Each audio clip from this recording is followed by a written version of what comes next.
Act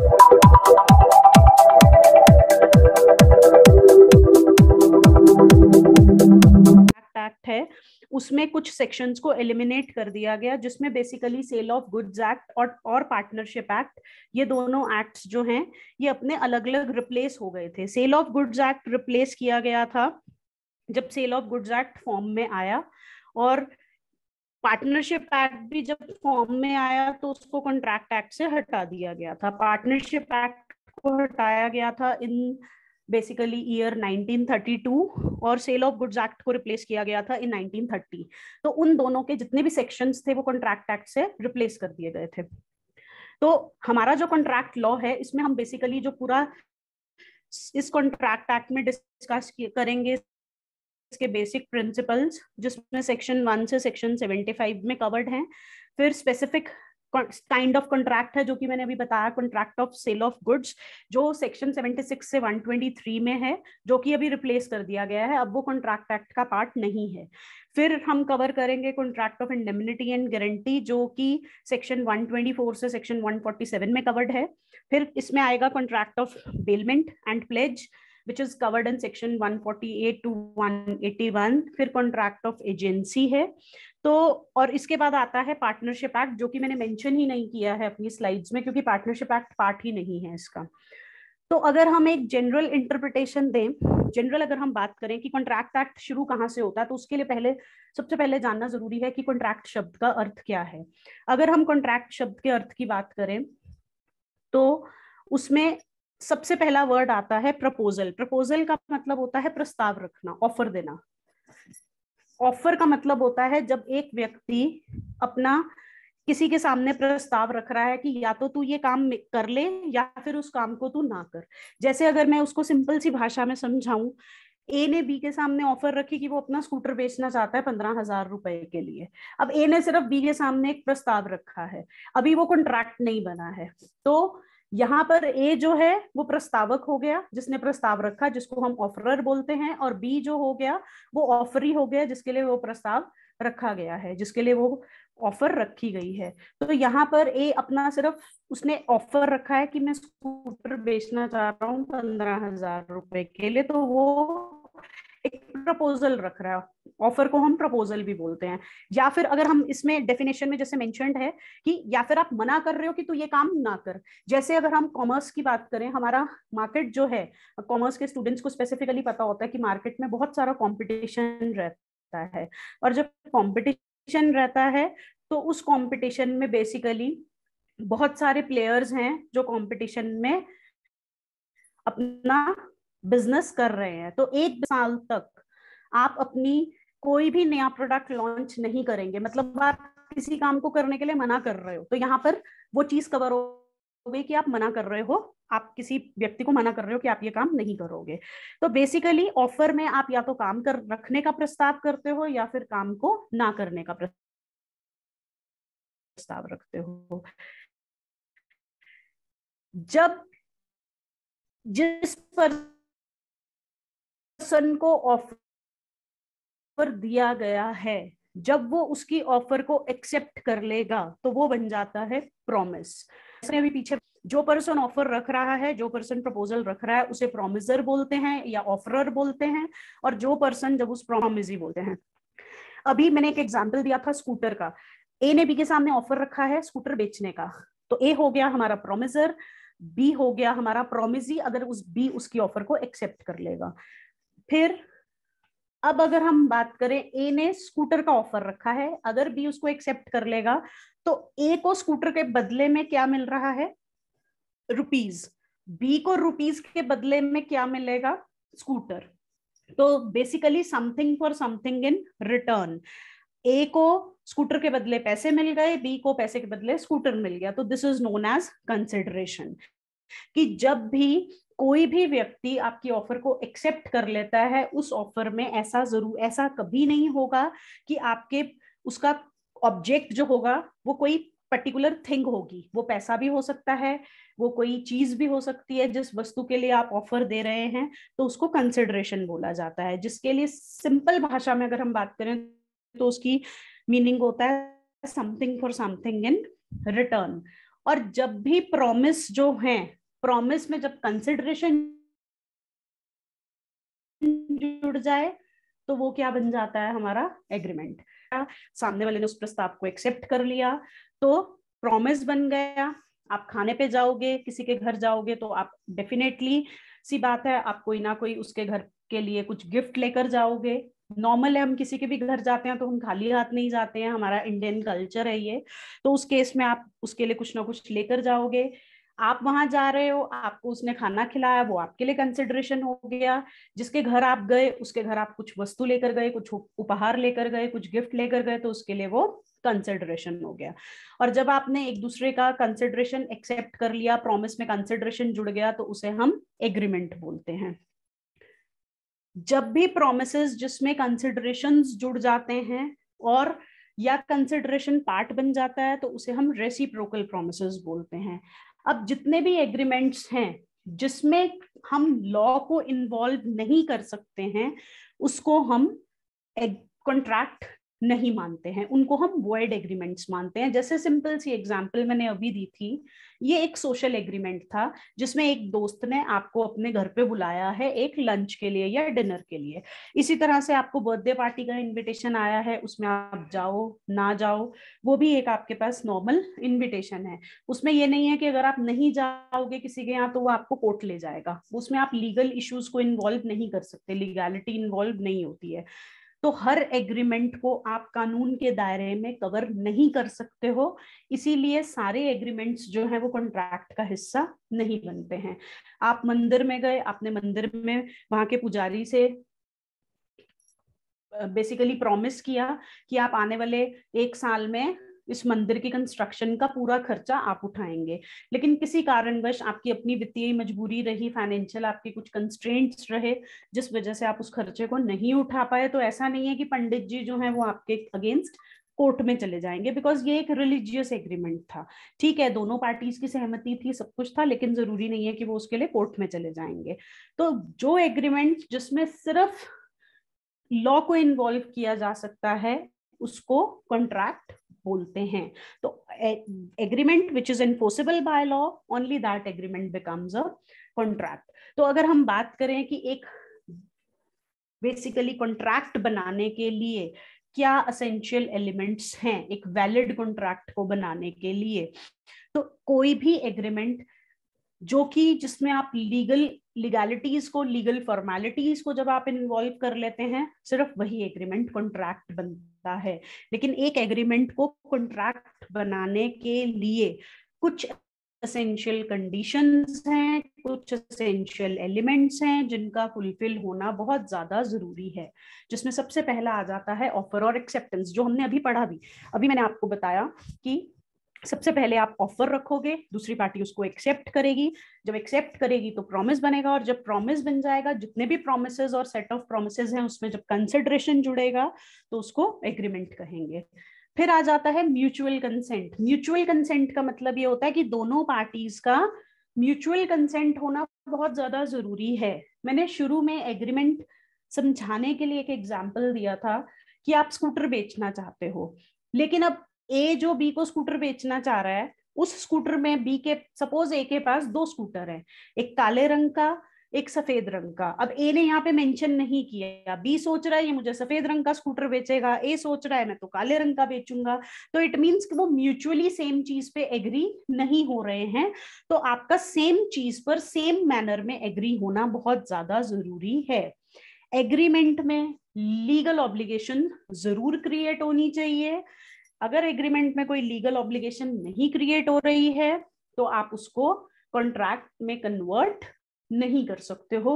इसमें मैंने आपको सोशल एग्रीमेंट का भी एग्जांपल दिया, रिलीजियस एग्रीमेंट का भी एग्जांपल दिया। अब मैं आपको एक मॉरल एग्रीमेंट का एग्जांपल देती हूँ, जिसमें एक बहुत इंपॉर्टेंट केस है बाल्फर वर्सेस मिसेस बाल्फर का। बाल्फर वर्सेस मिसेस बाल्फर के अगर हम केस की बात करें, ये दोनों हस्बैंड वाइफ है, नाम से ही पता चल रहा होगा, बाल्फर वर्सेस मिसेस बाल्फर, ये दोनों हस्बैंड वाइफ हैं।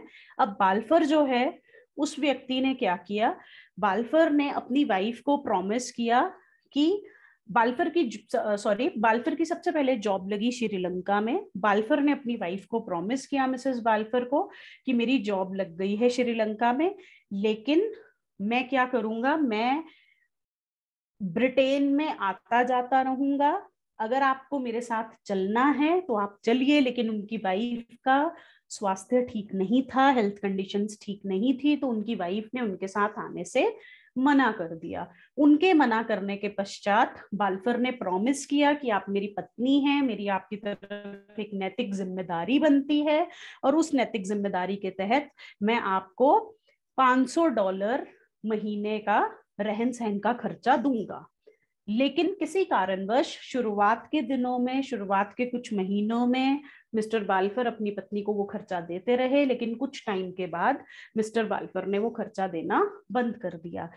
अब इस चीज पर मिसेस बाल्फर ने अपने हस्बैंड के अगेंस्ट केस कर दिया कोर्ट में।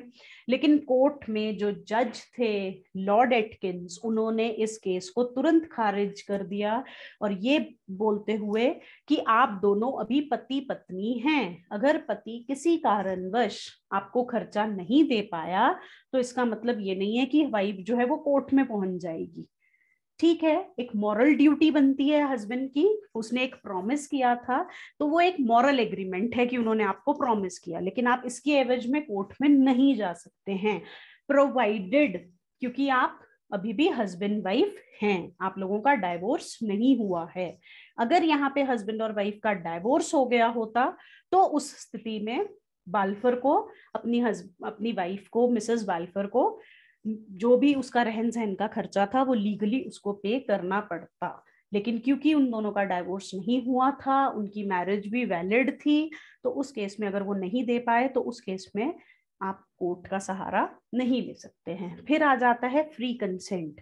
जब भी हम एग्रीमेंट की बात करते हैं तो एग्रीमेंट में जो भी पार्टीज रहेंगी उनका कंसेंट, मतलब जो सहमति आप दे रहे हैं कि आप कॉन्ट्रैक्ट में बंधना चाहते हैं, आप एग्रीमेंट करना चाहते हैं, वो सहमति फ्री होना बहुत ज्यादा जरूरी है। मतलब उसमें किसी भी तरह का कोई फ्रॉड ना हो, कोई दबाव ना हो, कुछ ऐसा ना हो कि आपने मिस रिप्रेजेंटेशन किया हो फैक्ट्स का। इस तरह की चीजों के थ्रू अगर आपने सहमति ली है तो वो कॉन्ट्रैक्ट कानून की नजरों में वैध नहीं माने जाएंगे। फिर जो पार्टीज कॉन्ट्रैक्ट में एंटर हो रही हैं वो पार्टीज उस कॉन्ट्रैक्ट को करने के लिए काबिल हैं। जब हम कॉम्पिटेंसी की बात करते हैं कि कौन कॉन्ट्रैक्ट कर सकता है साइन, तो उसमें सबसे पहला आ जाता है मेजर। मेजर मतलब कि जिसकी आयु जो है वो 18 वर्ष से ऊपर की हो। जैसे कि आपको पता होगा कि कोई भी व्यक्ति वोट वही डाल सकता है जिसने 18 इयर्स ऑफ एज कंप्लीट कर लिया। तो इसी तरह से हमारे कानून में ये लिखा हुआ है कि सिर्फ वही व्यक्ति कॉन्ट्रैक्ट बना सकता है जिसने 18 वर्ष की आयु पूर्ण कर ली हो। Plus persons of sound mind, मतलब जिसकी मानसिक स्थिति ठीक हो। जब हम साउंड माइंड की बात करते हैं तो यहाँ पर ड्रंकर्ड पर्सन्स, जैसे कहते हैं कि जब इंसान ने कुछ भी नशा कर रखा हो, वो नशा किसी भी चीज से संबंधित हो सकता है, कई बार दवाइयों का भी नशा होता है, कई बार आप मदिरा सेवन करते हैं या कोई और ड्रग्स ले रहे हैं। तो इस तरह का अगर आप कोई भी नशा कर रहे हैं तो इस तरह के लोगों के साथ अगर आपने उसी समय उस स्थिति में कॉन्ट्रैक्ट साइन किया है तो आपके लिए वो कॉन्ट्रैक्ट वैलिड नहीं माना जाएगा।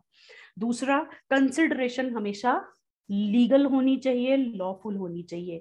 लॉफुल कंसिडरेशन का मतलब ये होता है जिसमें कि जिसको कानून वैध मानता हो। अब कंसिडरेशन लॉफुल कब होगी? जब आपका उद्देश्य जो है कॉन्ट्रैक्ट करने का वो लीगल है। उद्देश्य लीगल कब होगा? जैसे कि अगर एक सिंपल सी एग्जांपल दें, दो दोस्त हैं राम और श्याम। राम ने श्याम को बोला कि आप सूरज को जाकर मार दीजिए, मैं आपको इतने पैसे दे दूंगा। अब यहाँ पर आप किसी को जान से मारने की पेमेंट कर रहे हैं, तो ऐसे केस में उनका ना कॉन्ट्रैक्ट लीगल है ना एग्रीमेंट लीगल है, और जो अगर उस बीच में वो पैसा ट्रांसफर करते हैं एक दूसरे को तो वो भी लीगल नहीं माना जाएगा, क्योंकि उद्देश्य ही लीगल नहीं है। आपका उद्देश्य है किसी को हानि पहुंचाने का, तो जब उद्देश्य लीगल नहीं होगा तो आपका कंसिडरेशन भी लीगल नहीं होगा। फिर आ जाता है वही चीज जो मैंने अभी बताई कि आपका उद्देश्य का लीगल होना बहुत ज्यादा जरूरी है। आपका उद्देश्य ऐसा नहीं होना चाहिए जिससे कि आप किसी को हानि पहुंचाने का नुकसान कर रहे हो या फिर जो जनहित में ना हो। अगर आप इस तरह के उद्देश्य के लिए कॉन्ट्रैक्ट बना रहे हैं तो उस कॉन्ट्रैक्ट को आप लीगल नहीं मान सकते। फिर आपका जो एग्रीमेंट है वो सर्टेन होना चाहिए। सर्टेन का मतलब होता है जिस चीज के लिए आप एग्रीमेंट कर रहे हैं उस काम को आप पूरा भी कर सके। जैसे इसमें एक हम सिंपल एग्जांपल लेते हैं डॉक्टर और पेशेंट का। अगर हम नॉर्मल बात करें, आप एक डॉक्टर के पास गए, फैमिली में किसी की डेथ हो गई, आपने डॉक्टर को जाकर बोला कि इसके अंदर दोबारा से जीवन डाल दो, वो चीज पॉसिबल ही नहीं है, डॉक्टर नहीं डाल सकता। एक व्यक्ति जिसकी मृत्यु हो गई है, मृत्यु होने के पश्चात उसके अंदर दोबारा सांसें नहीं डाली जा सकती हैं, लेकिन आप डॉक्टर को बोल रहे हो मैं आपको इतना पैसा दे दूंगा, तो उसके लिए अगर किसी भी तरह का कोई एग्रीमेंट हो रहा है तो उस एग्रीमेंट को कानून वैध नहीं मानता है, क्योंकि उसकी परफॉर्मेंस ही पॉसिबल नहीं है। तो ये हमने कुछ पॉइंट्स डिस्कस किए थे जिसमें हमने बताया कि एसेंशियल एलिमेंट्स क्या हैं एक वैध कॉन्ट्रैक्ट के। फिर आ जाता है क्लासिफिकेशन ऑफ कॉन्ट्रैक्ट्स। अगर हम क्लासिफिकेशन की बात करें तो इसमें बेसिकली 3 तरह के कॉन्ट्रैक्ट्स हो सकते हैं। एक एनफोर्सेबिलिटी के आधार पर, एनफोर्सेबिलिटी होती है लीगल वैलिडिटी। इसमें आ जाता है सबसे पहला वैलिड कॉन्ट्रैक्ट जो हमने अभी डिस्कस किया कि एक कॉन्ट्रैक्ट जो है जो भी कानून के दायरे में आएगा, जो एनफोर्सेबल बाय लॉ होगा, उसे हम वैलिड कॉन्ट्रैक्ट मानेंगे। दूसरा आता है वॉइड कॉन्ट्रैक्ट। वॉइड कॉन्ट्रैक्ट होता है जो बेसिकली, अगर हम वॉइड कॉन्ट्रैक्ट की बात करें, the contract which is not enforceable by law, लेकिन it basically ceases to become enforceable। तो void contract होता है जो जब बनाया गया था कॉन्ट्रैक्ट उस समय वो वैध था, लेकिन जब उसमें काम पूरा करने का समय आया तो उसकी वैधता ऑटोमेटिकली खत्म हो गई। जैसे इसमें अगर हम एक पेंटर का एग्जांपल लें, आपने एक पेंटर के साथ कॉन्ट्रैक्ट किया, एक पेंटर को आपने बोला कि आप हमारे लिए ये पेंटिंग तैयार करेंगे, लेकिन जब पेंटिंग तैयार करने का समय आया तो पेंटर का एक्सीडेंट हो गया, जिस एक्सीडेंट में उसके हाथ कट गए। जब हाथ ही कट गए तो उस स्थिति में आप उसको कॉन्ट्रैक्ट को वैध नहीं मान सकते, आप पेंटर के अगेंस्ट कोई भी केस नहीं कर सकते हैं। फिर आ जाता है वॉइडेबल कॉन्ट्रैक्ट। वॉइडेबल कॉन्ट्रैक्ट होता है बेसिकली जिसमें फ्री कंसेंट सबसे ज्यादा इंपॉर्टेंट एस्पेक्ट होता है इस कॉन्ट्रैक्ट का। अगर आपने कंसेंट ही इलीगल मींस से लिया है या फ्रॉड के तहत लिया है तो कॉन्ट्रैक्ट अपने आप वॉइडेबल हो जाता है उस पार्टी के लिए जिस पार्टी को आपने फ्रॉड से कॉन्ट्रैक्ट में फंसाया है। इसमें सबसे बढ़िया एग्जाम्पल जो हम देते हैं यूजुअली अपने बच्चों को, वो दिया जाता है एक हॉर्स का। आपने ए और बी दो पार्टीज हैं, आपने ए ने बी को बोला कि मुझे एक हेल्दी हॉर्स चाहिए जो कि मुझे आगे रेस के लिए चाहिए होगा। जैसे आपको पता है रेसेस चलती हैं हॉर्स रेस के लिए, और बी ने उसको एक सिक हॉर्स, जानते हुए कि उसको हेल्दी हॉर्स चाहिए था, और बी को पता था कि जो हॉर्स मैं जो घोड़ा बेच रहा हूँ वो घोड़ा जो है वो बीमार है, आपने तब भी उसको वो घोड़ा बेचा। तो इसमें आपने बी को इंटेंशनली फ्रॉड करने के पर्पज से ही आपने उसको वो बीमार घोड़ा दिया। तो इस केस में ए के पास पूरा राइट है कि ए अगर चाहे तो वो कोर्ट में भी जा सकता है, और कोर्ट में जाते जाते साथ में आपको उसको मेंटेनेंस भी देनी पड़ेगी, मेंटेनेंस चार्जेस भी देने पड़ेंगे, प्लस जो उसको ह्यूमिलिएशन फेस हुई, प्लस जो उसने रेस में आपकी वजह से उस घोड़ा जो हार गया या जो भी उसको नुकसान हुआ, वो सारे डैमेजेस आपको पे करना पड़ेंगे। देन आ जाता है, फिर आ जाते हैं आपके अनएनफोर्सेबल कॉन्ट्रैक्ट्स। अनएनफोर्सेबल कॉन्ट्रैक्ट्स वो होते हैं जिसमें आप कानून का सहारा ही नहीं ले सकते हैं। जैसे कि कुछ टेक्निकल डिफेक्ट्स हैं अगर आपके रजिस्ट्रेशन के टाइम पे ही, अगर आपका, जैसे हम बोलते हैं कि कॉन्ट्रैक्ट्स हमेशा रिटन और रजिस्टर्ड होने चाहिए, स्टैम्प्ड होने चाहिए, अगर ये बेसिक रिक्वायरमेंट्स टेक्निकलिटीज अगर आप कवर नहीं करेंगे तो आपका कॉन्ट्रैक्ट जो है वो ऑटोमेटिकली अनएनफोर्सेबल हो जाएगा, भले ही वो आपका जो कॉन्ट्रैक्ट है वो वैलिड ही क्यों ना हो। फिर सेकंड हमारे पास इसमें आ जाता है classification of contract according to the mode of creation. सबसे पहले होते हैं एक्सप्रेस कॉन्ट्रैक्ट्स, जिसमें आपने एक्सप्रेस किया है कि आप एक कॉन्ट्रैक्ट करना चाह रहे हो, कि जैसे ए ने बी को एक्सप्रेस किया, बहुत सारे एग्जांपल्स दे दिए अभी मैंने। एक होते हैं इम्प्लाइड कॉन्ट्रैक्ट्स। इम्प्लाइड कॉन्ट्रैक्ट्स होते हैं जिसमें आपने वर्ड्स यूज नहीं किए हैं, जो ऑटोमेटिकली एग्जिस्टेंस में आ जाते हैं और दो पार्टीज उसमें इन्वॉल्व हो जाती हैं। इसमें सबसे बेस्ट एग्जांपल जो मैं कोट करती हूँ यूजुअली वो आता है, आप बस स्टैंड गए, बस स्टैंड पर आपने बस देखी कि हाँ ये बस वहां जाएगी, आपको भी वहीं जाना है, आप उसमें बैठे। कंडक्टर ने आपको कॉल करके नहीं बुलाया कि आप इसमें बैठिए, आपको वहां जाना था, आप बैठे। जब आप बैठ गए उसमें तो ऑटोमेटिक है कि आप उसकी बस का टिकट भी परचेज करेंगे। तो वो एक कॉन्ट्रैक्ट आपका कहीं ना कहीं बिल्डअप हो गया। अगर आप विदाउट टिकट ट्रेवल करेंगे तो उस केस में आपके अगेंस्ट वो एक्शन लेगा, लीगल एक्शन लेगा। कुछ होते हैं आपके क्वासी कॉन्ट्रैक्ट्स। क्वासी कॉन्ट्रैक्ट्स होते हैं जो बेसिकली कॉन्ट्रैक्ट्स है ही नहीं, क्योंकि पार्टीज की इंटेंशन ही। थर्ड हमारा जो लास्ट कैटेगरी आती है कॉन्ट्रैक्ट्स की, वो आते हैं on the basis of performance. इसमें आते हैं यूनिलेटरल कॉन्ट्रैक्ट्स और बाइलेटरल। यूनिलेटरल कॉन्ट्रैक्ट्स होते हैं वन साइडेड कॉन्ट्रैक्ट, जिसमें एक पार्टी ने तो अपनी ड्यूटीज को परफॉर्म कर दिया है, लेकिन दूसरी पार्टी ने भी अपनी ड्यूटी को परफॉर्म करना है। जैसे बेसिकली ए ने एडवर्टीजमेंट निकाली कि उसका बेटा गुम गया है और वो 50,000 देगा उस व्यक्ति को जो उसके बेटे को ढूंढ के लाएगा। अब बी जो है वो उसके बेटे को ढूंढ के ले आता है। तो बी तो ऑटोमेटिकली अपनी ड्यूटी पहले से परफॉर्म कर चुका है, लेकिन ए ने अभी अपनी ड्यूटी परफॉर्म करनी है, तो वो यूनिलेटरल कॉन्ट्रैक्ट है, और जिसमें ए को ऑब्वियसली उसको बी को पैसे पे करने पड़ेंगे।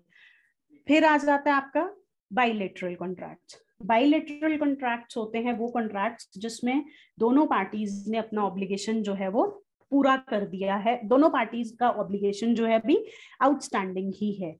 जैसे ए ने एग्री किया कि वो बी को कोचिंग देगा, और बी ने प्रॉमिस किया कि वो उसमें 1,000 रुपीज पर मंथ पे करेगा। तो यहाँ पर दोनों पार्टीज को ही अपनी अभी ऑब्लिगेशन पूरी करनी है, किसी ने भी पूरी नहीं की है, तो ये हो गया बायलैटरल कॉन्ट्रैक्ट।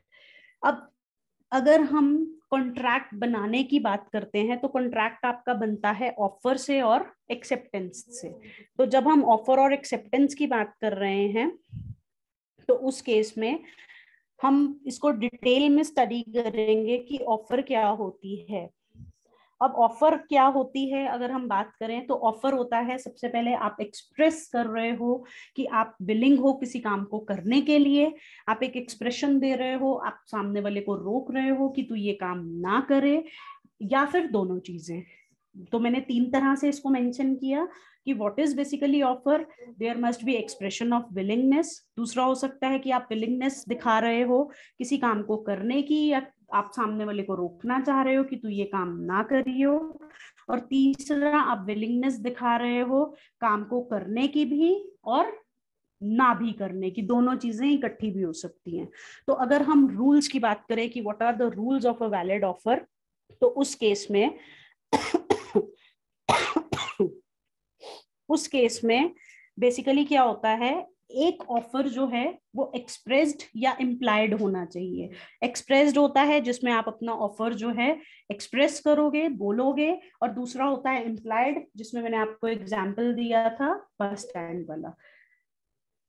फिर ऑफर से कुछ ना कुछ लीगल कंसिक्वेंसेस भी राइज होने चाहिए। जैसे कि आपने अपने फ्रेंड्स को इनवाइट किया किसी पार्टी पे, यहाँ पे ये कोई वैलिड ऑफर नहीं माना जाएगा इसको, क्योंकि इससे कोई लीगैलिटीज नहीं इन्वॉल्व होंगी।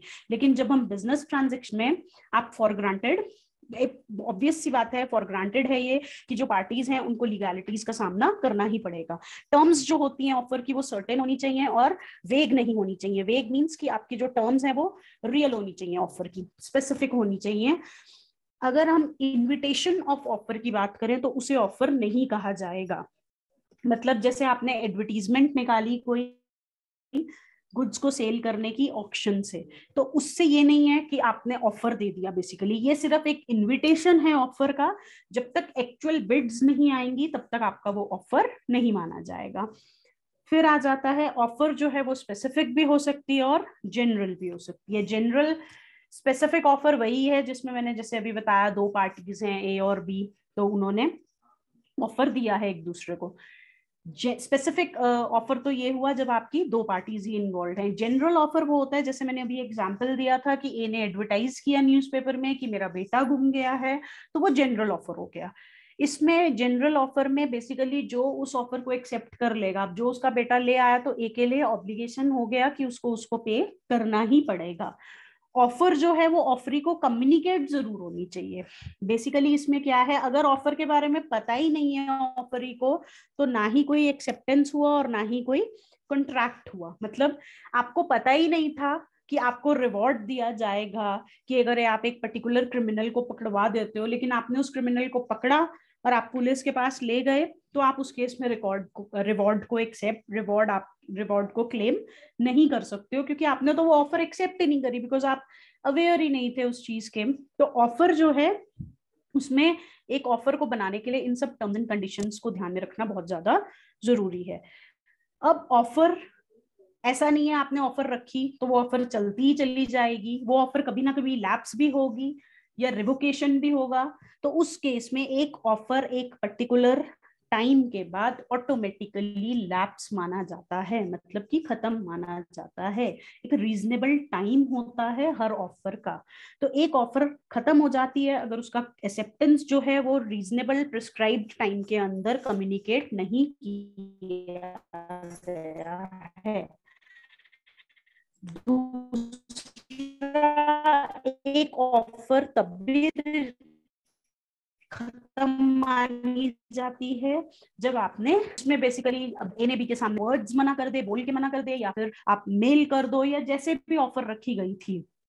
कई कई बार जिसके लिए ऑफर रखी गई है, जैसे मैंने शुरू से मैं एग्जांपल्स दे रही हूँ ए और बी का। सपोज 3 फ्रेंड्स हैं ए बी सी, उस केस में ए के लिए ऑफर रखा गया था, ए ने बी को ऑफर दिया, लेकिन वहां सी खड़ा था, तो इसका मतलब ये नहीं है कि उस ऑफर को सी ले लेगा। Offer was meant for B, तो उस ऑफर को सिर्फ बी ही ले सकता है, बी ही उसकी एक्सेप्टेंस दे सकता है, सी नहीं दे सकता है। सी के लिए अगर ऑफर रखा जाएगा तो वो ए स्पेसिफाई करेगा कि ये ऑफर आपके लिए है। अगर जिसके लिए ऑफर रखा गया है उसका डेथ हो गया है या वो पागल हो गया है, तो भी आपका एक्सेप्टेंस जो है वो ऑटोमेटिक, उसने एक्सेप्टेंस नहीं दिया था पर उसका डेथ हो गया, तो ऑटोमेटिकली वो ऑफर क्या माना जाएगा, खत्म माना जाएगा। कई कई बार क्या होता है, ऑफर ऑटोमेटिकली लैप्स हो जाता है क्योंकि उसका टाइम भी खत्म हो गया। जैसे ऑक्शन सेल थी, अब ए ने सबसे ज्यादा हाईएस्ट बिड कर दी, लेकिन हैमर फॉल होने से पहले ही उसने विड्रॉ कर लिया अपनी बिड को, तो उस केस में ऑफर ऑटोमेटिकली रिवोक हो गया क्योंकि ए ने उस चीज को एक्सेप्टेंस नहीं दिया। कई कई बार ऑफर इस वजह से भी खत्म हो जाती है क्योंकि उसमें आपने जो कंडीशन रखी थी कि अगर ये कंडीशन होगी तो हम उसको करेंगे, नहीं तो हम नहीं करेंगे। जैसे कि ए ने बी के सामने ऑफर रखा कि मैं आपको अपनी कार बेचूंगा प्रोवाइडेड आप मेरा क्लब ज्वाइन करेंगे। अब यहाँ पर बी का क्लब ज्वाइन करना अगर होगा तो ए उसको कार बेचेगा, अब बी ने नहीं ज्वाइन किया तो ए उसको कार भी नहीं बेचेगा। नेक्स्ट आ गया एक्सेप्टेंस। हम एक्सेप्टेंस की बात करते हैं तो ये बेसिकली आता है कि ऑफर को एक्सेप्ट करेगा कौन। ऑब्वियसली जिसके लिए वो ऑफर रखा गया है वही उस ऑफर को एक्सेप्ट करेगा। प्रपोजल तभी एक्सेप्टेड माना जाएगा जिसके लिए वो प्रपोजल रखा गया है। तो एक्सेप्टेंस वही व्यक्ति दे सकता है जिसके लिए वो ऑफर दिया गया था। एक्सेप्टेंस भी एब्सोल्यूट होना चाहिए और अनक्वालिफाइड होना चाहिए। अनक्वालिफाइड का मतलब होता है कि आप काउंटर ऑफर नहीं रख सकते। ने बी के सामने प्रस्ताव रखा, ऑफर रखा कि मैं 25,000 में अपना स्कूटर बेचना चाहता हूँ। बी ने बोला कि नहीं, मैं तो सिर्फ 20,000 में आपका स्कूटर खरीदूंगा। तो अब बी ने जब 20,000 का प्रस्ताव रख दिया तो ये काउंटर ऑफर आ गई। तो ऐसे केस में आप ऑफर ऑटोमेटिकली पिछली ऑफर खत्म मानी जाएगी, तो आप काउंटर ऑफर नहीं रख सकते हैं। एक्सेप्टेंस भी सेम मैनर में ही रखोगे जिस मैनर में आपके सामने ऑफर रखी गई थी। अगर आपके सामने ऑफर, कई बार ऑफर में मेंशन किया जाता है कि आपकी एक्सेप्टेंस को किस मेथड में एक्सेप्ट किया जाएगा, किस मोड के थ्रू एक्सेप्ट किया जाएगा। अगर आपकी ऑफर रिटर्न थी तो आपकी एक्सेप्टेंस भी रिटर्न जाएगी। तो जिस माध्यम से आपको ऑफर मिली है उसी माध्यम से आपको अपनी एक्सेप्टेंस भी देनी पड़ेगी। एक्सेप्टेंस हमेशा एक्सेप्टर ही कम्युनिकेट करेगा। एक्सेप्टेंस जो है वो एक रीजनेबल टाइम के अंदर आपको देनी पड़ेगी, इससे पहले कि आपकी ऑफर लैप्स हो जाए। एक्सेप्टेंस जो है बेसिकली रिजेक्टेड ऑफर्स की भी दी जा सकती है, प्रोवाइडेड कि जिन ऑफर्स को रिजेक्ट कर दिया गया था अगर उनको दोबारा से रिन्यू कर दिया गया है। अब आपको एक्सेप्टेंस के बारे में कम्युनिकेट भी करना है। एक ऑफर का कम्युनिकेशन कंप्लीट कब माना जाएगा? जब जिसके लिए वो ऑफर रखा गया था उसकी नॉलेज में वो आया है। और एक्सेप्टेंस का कम्युनिकेशन कब माना जाएगा? कम्युनिकेशन को एक्सेप्टेंस के कम्युनिकेशन को कंप्लीट तब माना जाता है जब बेसिकली जिसने आपके लिए ऑफर रखा आप उसको एक बता रहे हैं कि आपने एक्सेप्ट कर लिया है उसके ऑफर को, या फिर अगर आपने रिटन मींस से भेजा है तो जब लेटर रिसीव हो जाएगा एक्सेप्टेंस का बाय द ऑफरर तो आप उस कम्युनिकेशन को कंप्लीट मान सकते हैं। और रिवोकेशन का मतलब होता है जब आप अपनी ऑफर वापस ले लोगे। रिवोकेशन के प्रोसेस को कंप्लीट कब माना जाएगा? जिसने ऑफर को रिवोक कर दिया था तो दोनों पार्टीज को कम्युनिकेट हो गया है कि अब ऑफर जो है ये खत्म हो चुकी है, तो उस केस में जब आपको लेटर रिसीव हो जाएगा तब वो ऑटोमेटिकली रिवोक्ड माना जाएगा। अभी हमने स्टार्टिंग में जब हम एलिमेंट्स की बात कर रहे थे तो उसमें हमने कैपेसिटी ऑफ पार्टीज की बात की थी, जिसमें मैंने बताया था कि कॉन्ट्रैक्ट एंटर करने के लिए फ्री कॉन्ट्रैक्चुअल कैपेसिटी होनी चाहिए पार्टीज की, जिसमें हमने बात की थी सबसे पहले कि कोई भी माइनर मींस वो व्यक्ति जिसने अभी अपनी 18 वर्ष की आयु पूरी नहीं की गई है हमारे भारत देश में, उसको माइनर कहा जाता है। तो वो माइनर जो है जिसके लिए बेसिकली कोर्ट गार्डियन अपॉइंट करता है, वो माइनर जो है वो कॉन्ट्रैक्ट को नहीं कर सकता है। माइनर के कुछ एग्रीमेंट्स भी हैं। अब कई बार क्या होता है, आपने माइनर के साथ कॉन्ट्रैक्ट कर लिया, एग्रीमेंट कर लिया, तो उसको कानून जो है वो बिल्कुल वॉइड मानेगा और आप उसके अगेंस्ट कोई भी एक्शन नहीं ले सकते हो, क्योंकि कानून के द्वारा ये माना गया है कि जिस व्यक्ति ने 18 साल की आयु पूर्ण नहीं की है उसकी मानसिक स्थिति इतनी नहीं होती है, वो इतना मैच्योर नहीं होता है कि वो कॉन्ट्रैक्ट कर सके। जितने भी बेनिफिशियल एग्रीमेंट्स होते हैं वो सब वैलिड कॉन्ट्रैक्ट्स होते हैं। मतलब कानून ने कहीं ना कहीं माइनर्स के जो राइट्स हैं उनको प्रोटेक्ट कर रखा है। उस केस में जरूरी नहीं है कि वो जब तक अपनी ऑब्लिगेशंस को पूरा नहीं करेगा तब तक उसको वो फायदा नहीं मिल दिया जाएगा। कानून ऐसा कुछ भी नहीं मानता है। और जैसे कि इसमें अगर मैं एक एग्जांपल दूं, एक माइनर है जिसने प्रॉपर्टी परचेज करी, लेकिन उसके बाद उस प्रॉपर्टी को किसी थर्ड पार्टी को उसने सेल किया, तो उस केस में अगर माइनर चाहे तो वो उससे रिकवर कर सकता है जो उसने सेल की थी प्रॉपर्टी जिसको उस, क्योंकि यहाँ पर बेसिकली माइनर के साथ ये कंसिडर किया जाएगा कि माइनर की तो कैपेसिटी ही नहीं है कॉन्ट्रैक्ट करने की। माइनर की जो प्रॉपर्टी थी अगर वो माइनर के नाम में भी थी तो अंडर गार्डियनशिप होती है हमेशा। तो माइनर के साथ आप कोई भी अगर कॉन्ट्रैक्ट करेंगे वो कानून की नजरों में वैध नहीं माना जाएगा। और कानून जो है वो माइनर के साथ किए गए कॉन्ट्रैक्ट में सबसे ज्यादा जो प्रोटेक्शन देता है वो सिर्फ माइनर्स को देता है।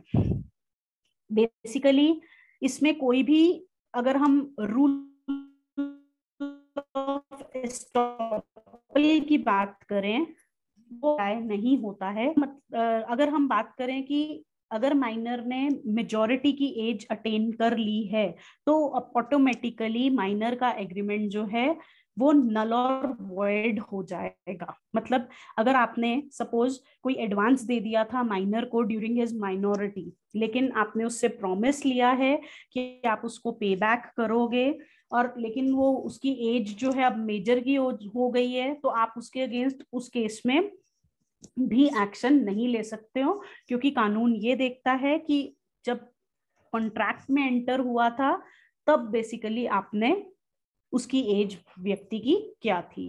फिर आ जाता है माइनर की लायबिलिटी क्या है, नेसेसिटीज की।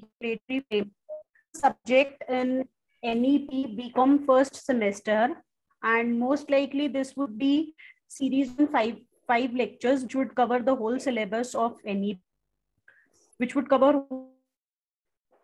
whole syllabus of NEP.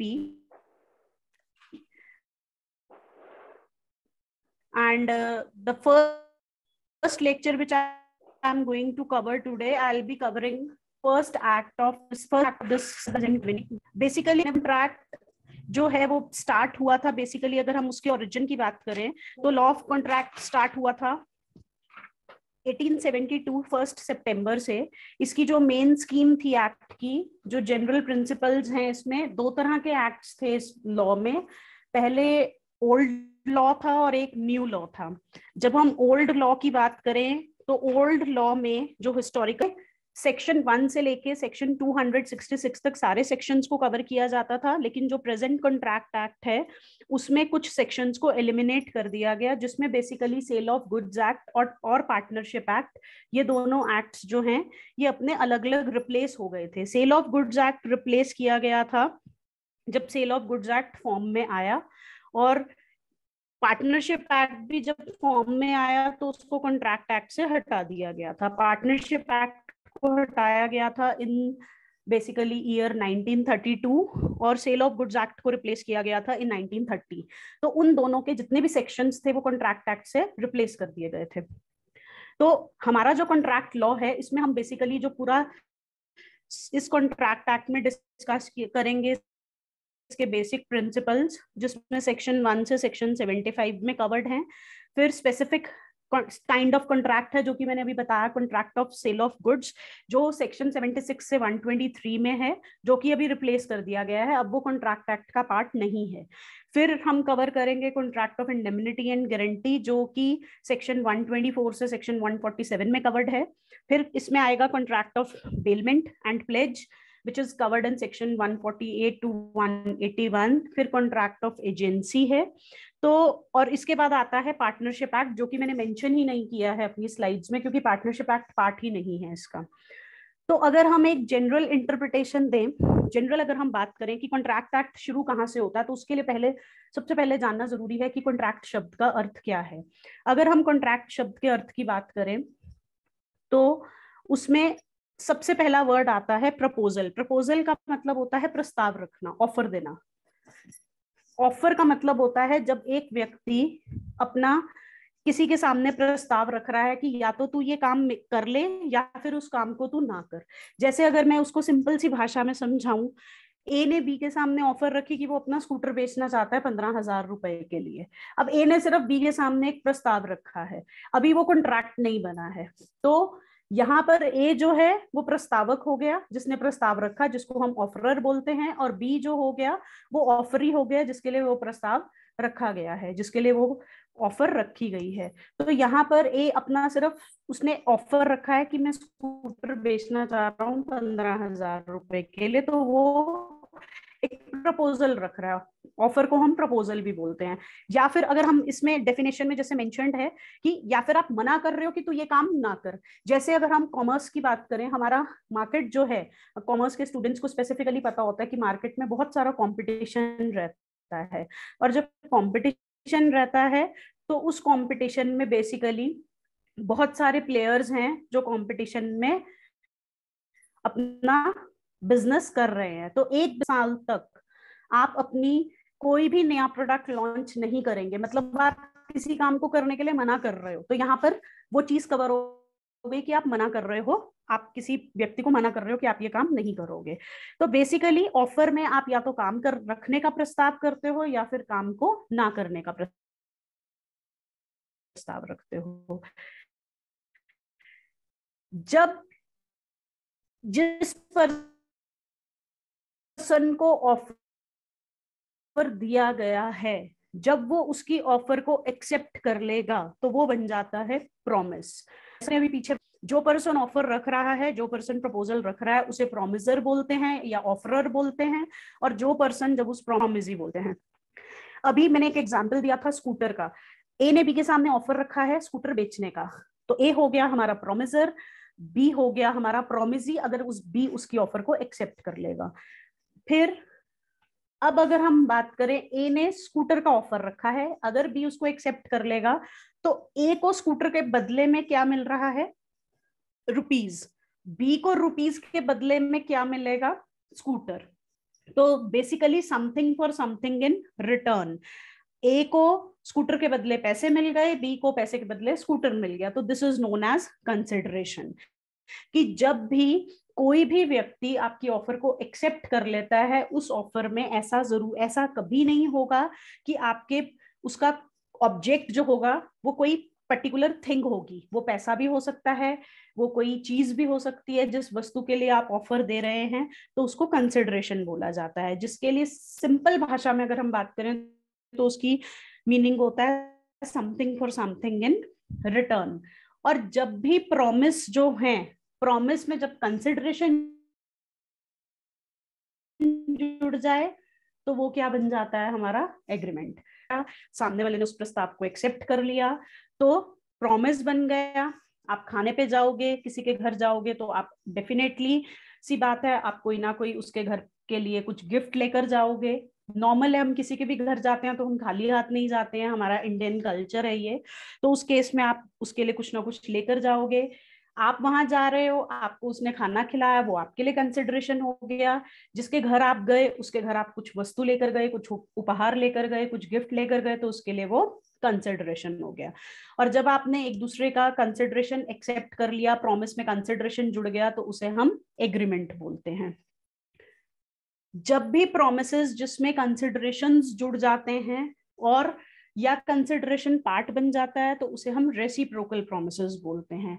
अब जितने भी एग्रीमेंट्स हैं जिसमें हम लॉ को इन्वॉल्व नहीं कर सकते हैं उसको हम कॉन्ट्रैक्ट नहीं मानते हैं, उनको हम वॉइड एग्रीमेंट्स मानते हैं। जैसे सिंपल सी एग्जांपल मैंने अभी दी थी, ये एक सोशल एग्रीमेंट था जिसमें एक दोस्त ने आपको अपने घर पे बुलाया है एक लंच के लिए या डिनर के लिए। इसी तरह से आपको बर्थडे पार्टी का इनविटेशन आया है, उसमें आप जाओ ना जाओ वो भी एक आपके पास नॉर्मल इनविटेशन है।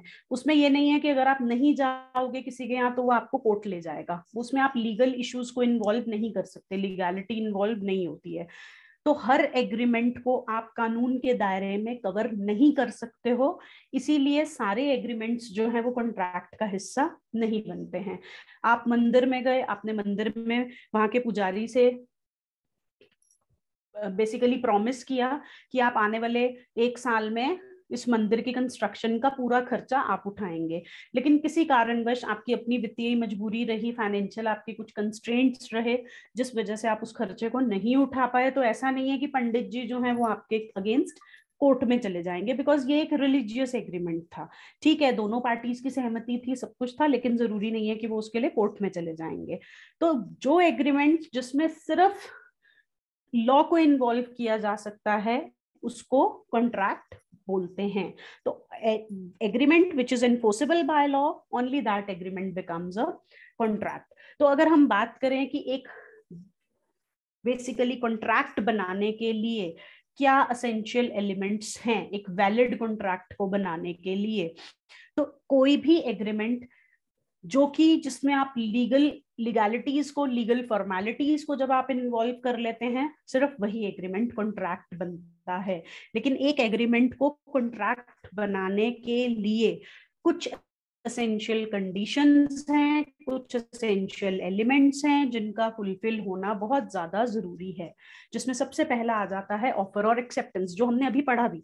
अभी मैंने आपको बताया कि सबसे पहले आप ऑफर रखोगे, दूसरी पार्टी उसको एक्सेप्ट करेगी, जब एक्सेप्ट करेगी तो प्रॉमिस बनेगा, और जब प्रॉमिस बन जाएगा, जितने भी प्रॉमिसेस और सेट ऑफ प्रॉमिसेस हैं उसमें जब कंसिडरेशन जुड़ेगा तो उसको एग्रीमेंट कहेंगे।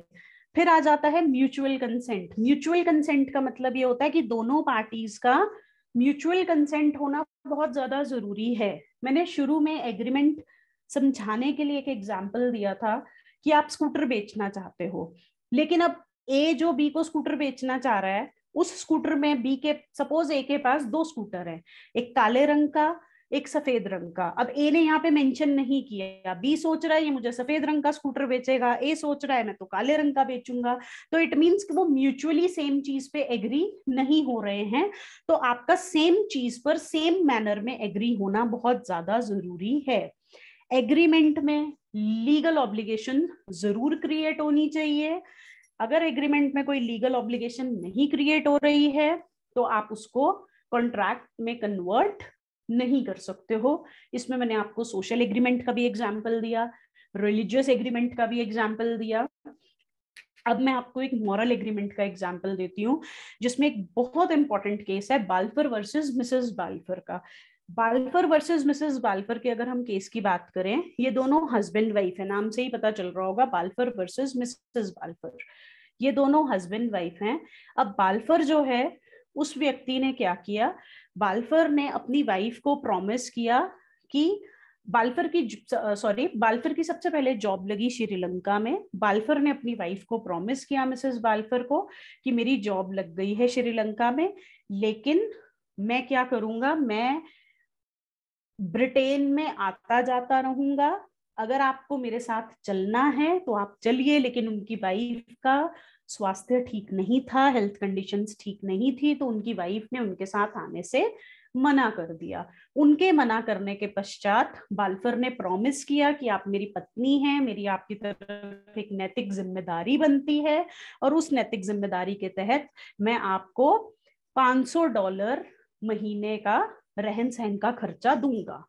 लेकिन किसी कारणवश शुरुआत के दिनों में, शुरुआत के कुछ महीनों में मिस्टर बाल्फर अपनी पत्नी को वो खर्चा देते रहे, लेकिन कुछ टाइम के बाद मिस्टर बाल्फर ने वो खर्चा देना बंद कर दिया। अब इस चीज पर मिसेस बाल्फर ने अपने हस्बैंड के अगेंस्ट केस कर दिया कोर्ट में। लेकिन कोर्ट में जो जज थे लॉर्ड एटकिंस, उन्होंने इस केस को तुरंत खारिज कर दिया, और ये बोलते हुए कि आप दोनों अभी पति पत्नी हैं, अगर पति किसी कारणवश आपको खर्चा नहीं दे पाया तो इसका मतलब ये नहीं है कि वाइफ जो है वो कोर्ट में पहुंच जाएगी।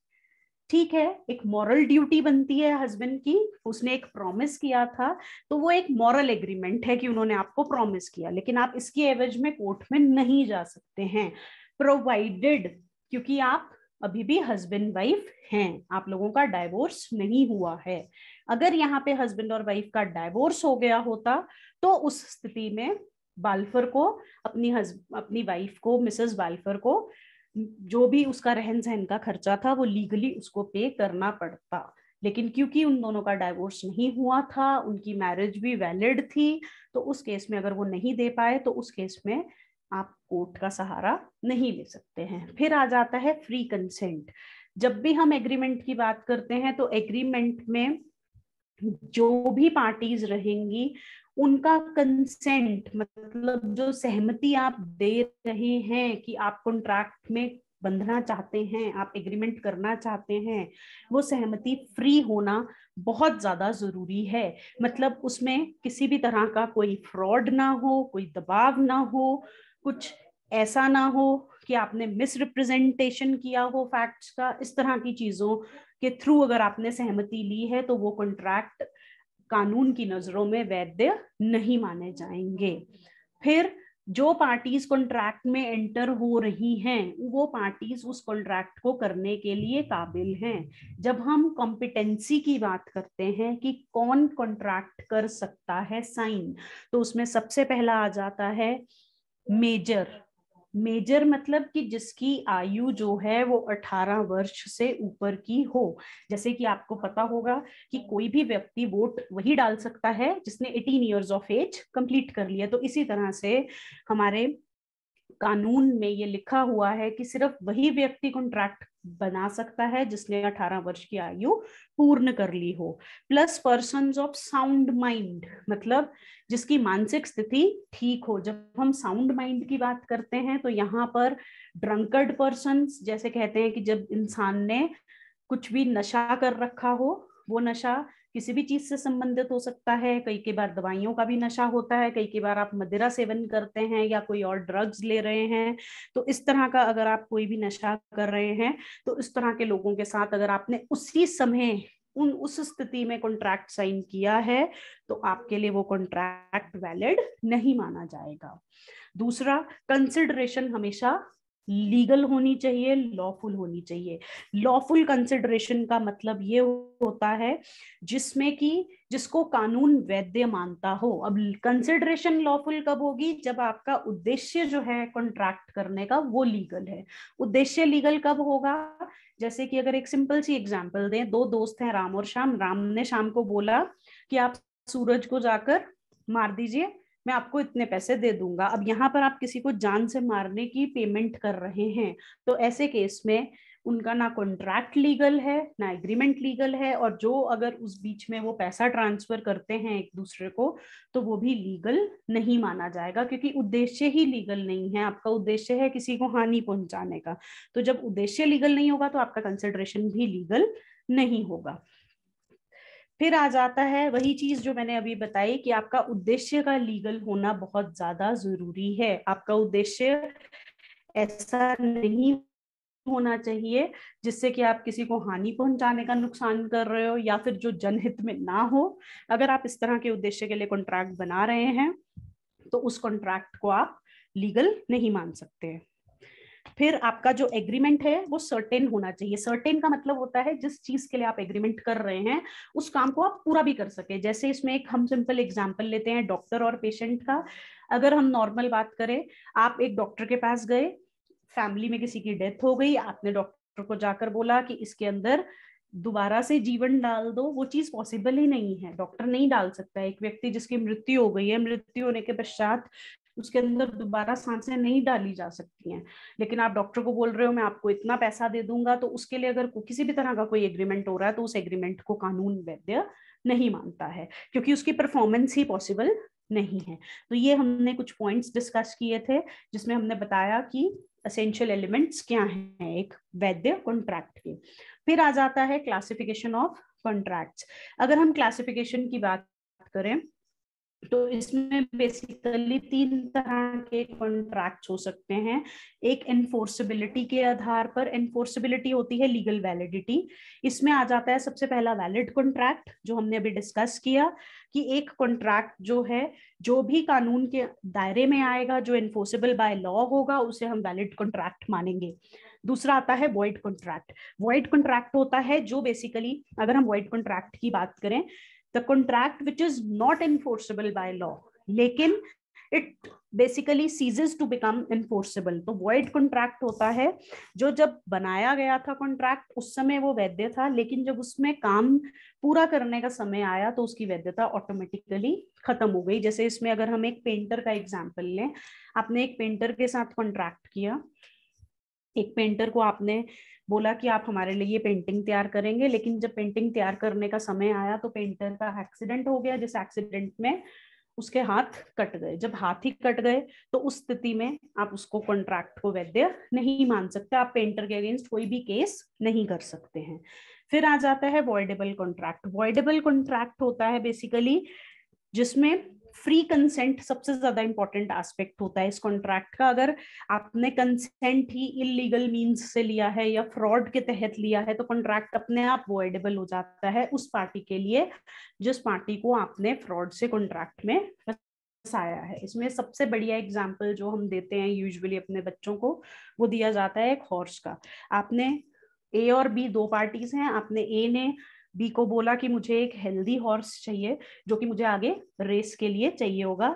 जैसे आपको पता है रेसेस चलती हैं हॉर्स रेस के लिए, और बी ने उसको एक सिक हॉर्स, जानते हुए कि उसको हेल्दी हॉर्स चाहिए था और बी को पता था कि जो हॉर्स मैं जो घोड़ा बेच रहा हूँ वो घोड़ा जो है वो बीमार है, आपने तब भी उसको वो घोड़ा बेचा। तो इसमें आपने बी को इंटेंशनली फ्रॉड करने के पर्पज से ही आपने उसको वो बीमार घोड़ा दिया। तो इस केस में ए के पास पूरा राइट है कि ए अगर चाहे तो वो कोर्ट में भी जा सकता है, और कोर्ट में जाते जाते साथ में आपको उसको मेंटेनेंस भी देनी पड़ेगी, मेंटेनेंस चार्जेस भी देने पड़ेंगे, प्लस जो उसको ह्यूमिलिएशन फेस हुई, प्लस जो उसने रेस में आपकी वजह से उस घोड़ा जो हार गया या जो भी उसको नुकसान हुआ वो सारे डैमेजेस आपको पे करना पड़ेंगे। देन आ जाता है, फिर आ जाते हैं आपके अनएनफोर्सेबल कॉन्ट्रैक्ट्स। अनएनफोर्सेबल कॉन्ट्रैक्ट्स वो होते हैं जिसमें आप कानून का सहारा ही नहीं ले सकते हैं। जैसे कि कुछ टेक्निकल डिफेक्ट्स हैं अगर आपके रजिस्ट्रेशन के टाइम पे ही, अगर आपका, जैसे हम बोलते हैं कि कॉन्ट्रैक्ट्स हमेशा रिटन और रजिस्टर्ड होने चाहिए, स्टैम्प्ड होने चाहिए, अगर ये बेसिक रिक्वायरमेंट्स टेक्निकलिटीज अगर आप कवर नहीं करेंगे तो आपका कॉन्ट्रैक्ट जो है वो ऑटोमेटिकली अनएनफोर्सेबल हो जाएगा, भले ही वो आपका जो कॉन्ट्रैक्ट है वो वैलिड ही क्यों ना हो। फिर सेकंड हमारे पास इसमें आ जाता है classification of contract according to the mode of creation. सबसे पहले होते हैं एक्सप्रेस कॉन्ट्रैक्ट्स, जिसमें आपने एक्सप्रेस किया है कि आप एक कॉन्ट्रैक्ट करना चाह रहे हो, कि जैसे ए ने बी को एक्सप्रेस किया, बहुत सारे एग्जांपल्स दे दिए अभी मैंने। एक होते हैं इम्प्लाइड कॉन्ट्रैक्ट्स। इम्प्लाइड कॉन्ट्रैक्ट्स होते हैं जिसमें आपने वर्ड्स यूज नहीं किए हैं, जो ऑटोमेटिकली एग्जिस्टेंस में आ जाते हैं और दो पार्टीज उसमें इन्वॉल्व हो जाती हैं।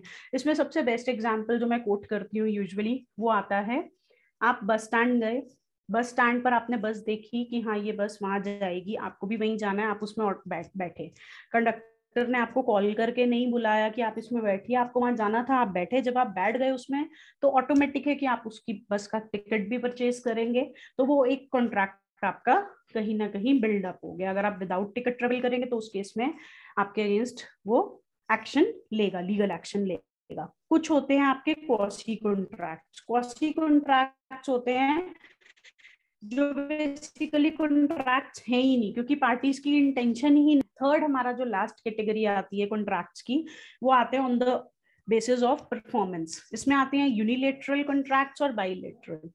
यूनिलेटरल कॉन्ट्रैक्ट्स होते हैं वन साइडेड कॉन्ट्रैक्ट, जिसमें एक पार्टी ने तो अपनी ड्यूटीज को परफॉर्म कर दिया है लेकिन दूसरी पार्टी ने भी अपनी ड्यूटी को परफॉर्म करना है। जैसे बेसिकली ए ने एडवर्टीजमेंट निकाली कि उसका बेटा गुम गया है और वो 50,000 देगा उस व्यक्ति को जो उसके बेटे को ढूंढ के लाएगा। अब बी जो है वो उसके बेटे को ढूंढ के ले आता है, तो बी तो ऑटोमेटिकली अपनी ड्यूटी पहले से परफॉर्म कर चुका है, लेकिन ए ने अभी अपनी ड्यूटी परफॉर्म करनी है, तो वो यूनिलेटरल कॉन्ट्रैक्ट है और जिसमें ए को ऑब्वियसली उसको बी को पैसे पे करने पड़ेंगे। फिर आ जाता है आपका बाइलेटरल कॉन्ट्रैक्ट। बाइलेटरल कॉन्ट्रैक्ट्स होते हैं वो कॉन्ट्रैक्ट्स जिसमें दोनों पार्टीज ने अपना ऑब्लिगेशन जो है वो पूरा कर दिया है, दोनों पार्टीज का ऑब्लिगेशन जो है अभी आउटस्टैंडिंग ही है। जैसे ए ने एग्री किया कि वो बी को कोचिंग देगा और बी ने प्रॉमिस किया कि वो उसको उसमें 1,000 रुपीज पर मंथ पे करेगा, तो यहाँ पर दोनों पार्टीज को ही अपनी अभी ऑब्लिगेशन पूरी करनी है, किसी ने भी पूरी नहीं की है, तो ये हो गया बायलैटरल कॉन्ट्रैक्ट। अब अगर हम कॉन्ट्रैक्ट बनाने की बात करते हैं तो कॉन्ट्रैक्ट आपका बनता है ऑफर से और एक्सेप्टेंस से। तो जब हम ऑफर और एक्सेप्टेंस की बात कर रहे हैं तो उस केस में हम इसको डिटेल में स्टडी करेंगे कि ऑफर क्या होती है। अब ऑफर क्या होती है अगर हम बात करें तो ऑफर होता है सबसे पहले आप एक्सप्रेस कर रहे हो कि आप विलिंग हो किसी काम को करने के लिए, आप एक एक्सप्रेशन दे रहे हो, आप सामने वाले को रोक रहे हो कि तू ये काम ना करे, या फिर दोनों चीजें। तो मैंने 3 तरह से इसको मेंशन किया कि what is basically offer, there must be expression of willingness. दूसरा हो सकता है कि आप विलिंगनेस दिखा रहे हो किसी काम को करने की, या आप सामने वाले को रोकना चाह रहे हो कि तू ये काम ना करियो। और तीसरा आप विलिंगनेस दिखा रहे हो काम को करने की भी और ना भी करने की, दोनों चीजें इकट्ठी भी हो सकती हैं। तो अगर हम रूल्स की बात करें कि what are the rules of a valid offer, तो उस केस में बेसिकली क्या होता है, एक ऑफर जो है वो एक्सप्रेस्ड या इम्प्लाइड होना चाहिए। एक्सप्रेस्ड होता है जिसमें आप अपना ऑफर जो है एक्सप्रेस करोगे, बोलोगे, और दूसरा होता है इम्प्लाइड जिसमें मैंने आपको एग्जांपल दिया था बस स्टैंड वाला। फिर ऑफर से कुछ ना कुछ लीगल कंसिक्वेंसेस भी राइज होने चाहिए, जैसे कि आपने अपने फ्रेंड्स को इनवाइट किया किसी पार्टी पे, यहाँ पे ये कोई वैलिड ऑफर नहीं माना जाएगा इसको, क्योंकि इससे कोई लीगैलिटीज नहीं इन्वॉल्व होंगी। लेकिन जब हम बिजनेस ट्रांजेक्शन में आप फॉर ग्रांटेड, ऑब्वियस सी बात है, फॉर ग्रांटेड है ये कि जो पार्टीज हैं उनको लीगैलिटीज का सामना करना ही पड़ेगा। टर्म्स जो होती हैं ऑफर की वो सर्टेन होनी चाहिए और वेग नहीं होनी चाहिए। वेग मींस कि आपकी जो टर्म्स हैं वो रियल होनी चाहिए, ऑफर की स्पेसिफिक होनी चाहिए। अगर हम इन्विटेशन ऑफ ऑफर की बात करें तो उसे ऑफर नहीं कहा जाएगा। मतलब जैसे आपने एडवर्टीजमेंट निकाली कोई गुड्स को सेल करने की ऑक्शन से, तो उससे ये नहीं है कि आपने ऑफर दे दिया। बेसिकली ये सिर्फ एक इनविटेशन है ऑफर का, जब तक एक्चुअल बिड्स नहीं आएंगी तब तक आपका वो ऑफर नहीं माना जाएगा। फिर आ जाता है ऑफर जो है वो स्पेसिफिक भी हो सकती है और जनरल भी हो सकती है। जनरल स्पेसिफिक ऑफर वही है जिसमें मैंने जैसे अभी बताया, 2 पार्टीज हैं ए और बी, तो उन्होंने ऑफर दिया है एक दूसरे को। स्पेसिफिक ऑफर तो ये हुआ जब आपकी दो पार्टीज ही इन्वॉल्व हैं। जनरल ऑफर वो होता है, जैसे मैंने अभी एग्जांपल दिया था कि ए ने एडवर्टाइज किया न्यूज़पेपर में कि मेरा बेटा गुम गया है, तो वो जनरल ऑफर हो गया। इसमें जनरल ऑफर में बेसिकली जो उस ऑफर को एक्सेप्ट कर लेगा, जो उसका बेटा ले आया तो ए के लिए ऑब्लिगेशन हो गया कि उसको पे करना ही पड़ेगा। ऑफर जो है वो ऑफरी को कम्युनिकेट जरूर होनी चाहिए। बेसिकली इसमें क्या है, अगर ऑफर के बारे में पता ही नहीं है ऑफरी को, तो ना ही कोई एक्सेप्टेंस हुआ और ना ही कोई कॉन्ट्रैक्ट हुआ। मतलब आपको पता ही नहीं था कि आपको रिवॉर्ड दिया जाएगा, कि अगर आप एक पर्टिकुलर क्रिमिनल को पकड़वा देते हो, लेकिन आपने उस क्रिमिनल को पकड़ा और आप पुलिस के पास ले गए, तो आप उस केस में रिवॉर्ड को एक्सेप्ट रिवॉर्ड को क्लेम नहीं कर सकते हो, क्योंकि आपने तो वो ऑफर एक्सेप्ट ही नहीं करी, बिकॉज आप अवेयर ही नहीं थे उस चीज के। तो ऑफर जो है उसमें, एक ऑफर को बनाने के लिए इन सब टर्म्स एंड कंडीशंस को ध्यान में रखना बहुत ज्यादा जरूरी है। अब ऑफर ऐसा नहीं है आपने ऑफर रखी तो वो ऑफर चलती ही चली जाएगी, वो ऑफर कभी ना कभी लैप्स भी होगी या रिवोकेशन भी होगा। तो उस केस में एक ऑफर एक पर्टिकुलर टाइम के बाद ऑटोमेटिकली लैप्स माना जाता है, मतलब कि खत्म माना जाता है। एक रीजनेबल टाइम होता है हर ऑफर का। तो एक ऑफर खत्म हो जाती है अगर उसका एक्सेप्टेंस जो है वो रीजनेबल प्रिस्क्राइब्ड टाइम के अंदर कम्युनिकेट नहीं किया गया है। दूसरा, एक ऑफर तब भी खत्म मानी जाती है जब आपने इसमें बेसिकली ए ने बी के सामने वर्ड्स मना कर दे, बोल के मना कर दे, या फिर आप मेल कर दो, या जैसे भी ऑफर रखी गई थी। कई कई बार जिसके लिए ऑफर रखी गई है, जैसे मैंने शुरू से मैं एग्जांपल्स दे रही हूँ ए और बी का, सपोज 3 फ्रेंड्स हैं ए बी सी। उस केस में ए के लिए ऑफर रखा गया था, ए ने बी को ऑफर दिया, लेकिन वहां सी खड़ा था, तो इसका मतलब ये नहीं है कि उस ऑफर को सी ले लेगा। Offer was meant for B, तो उस ऑफर को सिर्फ बी ही ले सकता है, बी ही उसकी एक्सेप्टेंस दे सकता है, सी नहीं दे सकता है। सी के लिए अगर ऑफर रखा जाएगा तो वो ए स्पेसिफाई करेगा कि ये ऑफर आपके लिए है। अगर जिसके लिए ऑफर रखा गया है उसका डेथ हो गया है या वो पागल हो गया है, तो भी आपका एक्सेप्टेंस जो है वो ऑटोमेटिक, उसने एक्सेप्टेंस नहीं दिया था पर उसका डेथ हो गया, तो ऑटोमेटिकली वो ऑफर क्या माना जाएगा, खत्म माना जाएगा। कई कई बार क्या होता है, ऑफर ऑटोमेटिकली लैप्स हो जाता है क्योंकि उसका टाइम भी खत्म हो गया। जैसे ऑक्शन सेल थी, अब ए ने सबसे ज्यादा हाईएस्ट बिड कर दी, लेकिन हैमर फॉल होने से पहले ही उसने विड्रॉ कर लिया अपनी बिड को, तो उस केस में ऑफर ऑटोमेटिकली रिवोक हो गया क्योंकि ए ने उस चीज को एक्सेप्टेंस नहीं दिया। कई कई बार ऑफर इस वजह से भी खत्म हो जाती है क्योंकि उसमें आपने जो कंडीशन रखी थी कि अगर ये कंडीशन होगी तो हम उसको करेंगे, नहीं तो हम नहीं करेंगे। जैसे कि ए ने बी के सामने ऑफर रखा कि मैं आपको अपनी कार बेचूंगा प्रोवाइडेड आप मेरा क्लब ज्वाइन करेंगे। अब यहाँ पर बी का क्लब ज्वाइन करना अगर होगा तो ए उसको कार बेचेगा, अब बी ने नहीं ज्वाइन किया तो ए उसको कार भी नहीं बेचेगा। नेक्स्ट आ गया एक्सेप्टेंस। हम एक्सेप्टेंस की बात करते हैं तो ये बेसिकली आता है कि ऑफर को एक्सेप्ट करेगा कौन। ऑब्वियसली जिसके लिए वो ऑफर रखा गया है वही उस ऑफर को एक्सेप्ट करेगा। प्रपोजल तभी एक्सेप्टेड माना जाएगा जिसके लिए वो प्रपोजल रखा गया है। तो एक्सेप्टेंस वही व्यक्ति दे सकता है जिसके लिए वो ऑफर दिया गया था।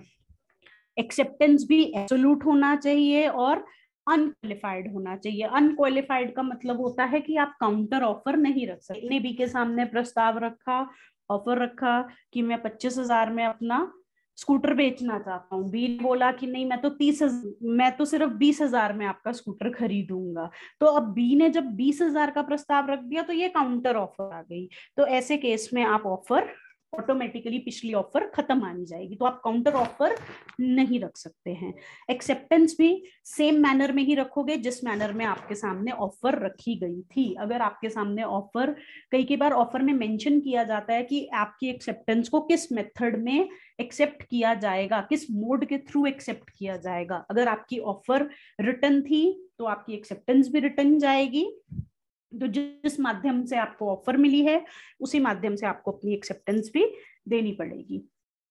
एक्सेप्टेंस हमेशा एक्सेप्टर ही कम्युनिकेट करेगा, एक्सेप्टेंस जो है वो एक रीजनेबल टाइम के अंदर आपको देनी पड़ेगी, इससे पहले कि आपकी ऑफर लैप्स हो जाए। एक्सेप्टेंस जो है बेसिकली रिजेक्टेड ऑफर्स की भी दी जा सकती है, प्रोवाइडेड कि जिन ऑफर्स को रिजेक्ट कर दिया गया था अगर उनको दोबारा से रिन्यू कर दिया गया है। अब आपको एक्सेप्टेंस के बारे में कम्युनिकेट भी करना है। एक ऑफर का कम्युनिकेशन कंप्लीट कब माना जाएगा? जब जिसके लिए वो ऑफर रखा गया था उसकी नॉलेज में वो आया है। और एक्सेप्टेंस का कम्युनिकेशन कब माना जाएगा?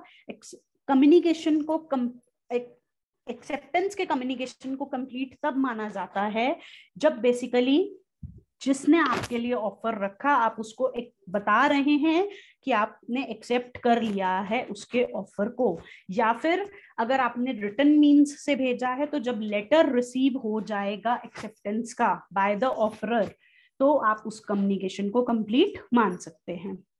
और रिवोकेशन का मतलब होता है जब आप अपनी ऑफर वापस ले लोगे। रिवोकेशन के प्रोसेस को कंप्लीट कब माना जाएगा?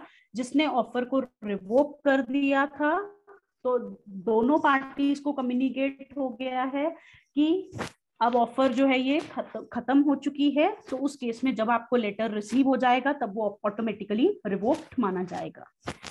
अभी हमने स्टार्टिंग में जब हम एलिमेंट्स की बात कर रहे थे तो उसमें हमने कैपेसिटी ऑफ पार्टीज की बात की थी, जिसमें मैंने बताया था कि कॉन्ट्रैक्ट एंटर करने के लिए फ्री कॉन्ट्रैक्चुअल कैपेसिटी होनी चाहिए पार्टीज की, जिसमें हमने बात की थी सबसे पहले कि कोई भी माइनर मींस वो व्यक्ति जिसने अभी अपनी 18 वर्ष की आयु पूरी नहीं की गई है हमारे भारत देश में, उसको माइनर कहा जाता है।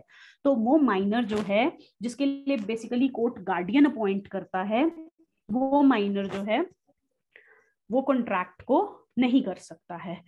माइनर के कुछ एग्रीमेंट्स भी हैं। अब कई बार क्या होता है, आपने माइनर के साथ कॉन्ट्रैक्ट कर लिया, एग्रीमेंट कर लिया, तो उसको कानून जो है वो बिल्कुल वॉइड मानेगा और आप उसके अगेंस्ट कोई भी एक्शन नहीं ले सकते हो, क्योंकि कानून के द्वारा ये माना गया है कि जिस व्यक्ति ने 18 साल की आयु पूर्ण नहीं की है उसकी मानसिक स्थिति इतनी नहीं होती है, वो इतना मैच्योर नहीं होता है कि वो कॉन्ट्रैक्ट कर सके।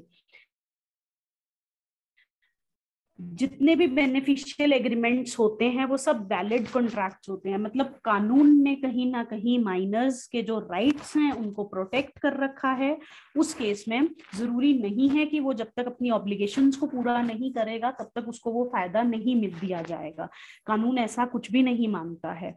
और जैसे कि इसमें अगर मैं एक एग्जाम्पल दूं, एक माइनर है जिसने प्रॉपर्टी परचेज करी, लेकिन उसके बाद उस प्रॉपर्टी को किसी थर्ड पार्टी को उसने सेल किया, तो उस केस में अगर माइनर चाहे तो वो उससे रिकवर कर सकता है जो उसने सेल की थी प्रॉपर्टी जिसको उस, क्योंकि यहाँ पर बेसिकली माइनर के साथ ये कंसिडर किया जाएगा कि माइनर की तो कैपेसिटी ही नहीं है कॉन्ट्रैक्ट करने की। माइनर की जो प्रॉपर्टी थी अगर वो माइनर के नाम में भी थी तो अंडर गार्डियनशिप होती है हमेशा।